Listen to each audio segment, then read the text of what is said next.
Llewellyn Drury now breaks the seals and opens the envelope accompanying the mysterious package which was left in my hand, and read as follows. Herein find the epilogue to my manuscript, also a picture of your unwelcome guest, I am the man, which you are directed to have engraved and to use as a frontispiece to the volume. There are men yet living to bear witness to my identity, who will need but this picture to convince them of the authenticity of the statements in the manuscript, as it is the face of one they knew when he was a young man, and will recognize now that he is in age. Do not concern yourself about the reception of the work, for you are in no wise responsible for its statements. Interesting persons, if living, will not care to appear in public in connection therewith, and those who grasp and appreciate, who can see the pertinence of its truths, who can read between the lines and have the key to connect the conditions, will assuredly keep their knowledge of these facts locked in their own bosoms, or insidiously oppose them, and by their silence or attacks cover from men outside the fraternity their connection with the unfortunate author. They dare not speak. Revise the sentences, secure the services of an editor if you desire, and induce another to publish the book if you shrink from the responsibility. But in your revision, do not in any way alter the meaning of the statements made in the manuscript. Have it copied for the printer, and take no part in comments that may arise among men concerning its reception.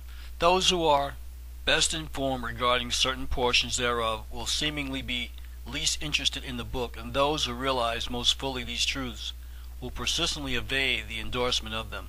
The scientific enthusiast, like the fraternity to which I belong, if appealed to, will obstruct the mind of the student either by criticism or ridicule, for many of these revelations are not recorded in his books. You are at liberty to give in your own language, as a prologue, the history of your connection with the author, reserving, however, if you desire to do so, your personality, adding an introduction to the manuscript, and, as interludes, every detail of our several conversations and of your experience. Introduce such illustrations as the selected artist and yourself think proper in order to illuminate the statements. Do not question the advisability of stating all that you know to have occurred. Write the whole truth, for although mankind will not now accept as fact all that you and I have experienced, strange phases of life phenomena are revealing themselves, and humanity will yet surely be led to a higher plane. As men investigate the points of historical interest and the ultra-scientific phenomena broached in this narrative, the curtain of obscurity will be drawn aside, and evidence of the truths contained in these details will be disclosed.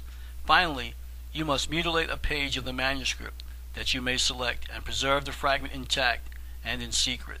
Do not print another edition unless you are presented with the words of the part that is missing, signed, I am the man. Note by Mr. Drury. Thus the letter ended. After mature consideration, it has been decided to give verbatim most of the letter and all of the manuscript, and to append as a prologue an introduction to the manuscript, detailing exactly the record of my connection therewith, including my arguments with Professors Chickering and Vaughan, whom I consulted concerning the statements made to me directly by its author. I will admit that perhaps the opening chapter in my introduction may be such as to raise in the minds of some persons a question concerning my mental responsibility, for as the principal personage in this drama remarks, mankind cannot now accept as facts what I have seen. Yet I walk the streets of my native city, a businessman of recognized thoughtfulness and sobriety, and I only relate on my own responsibility what has to my knowledge occurred. It has never been intimated that I am mentally irresponsible or speculative, and even were this the case, the material proof that I hold, and have not mentioned as yet, and may not concerning my relations with this remarkable being, effectively disproves the idea of mental aberration or spectral delusion.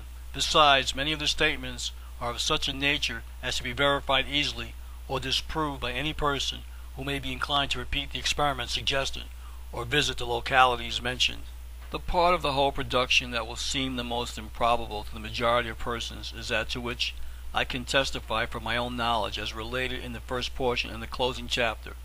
This approaches necromancy seemingly, and yet, in my opinion, as I now see the matter, such unexplained and recondite occurrences appear unscientific because of the shortcomings of students of science. Occult phenomena at some future day will be proved to be based on ordinary physical conditions to be disclosed by scientific investigations. For all that is natural, and science embraces all things. But at present they are beyond our perception, yes, beyond our conception. Whether I have been mesmerized or have written in a trance, whether I have been the subject of mental aberration or have faithfully given a life history to the world, whether this book is altogether romance or carries a vein of prophecy, whether it set in motion a train of wild speculations or combines playful arguments, science problems, and metaphysical reasonings, useful as well as entertaining, remains for the reader to determine.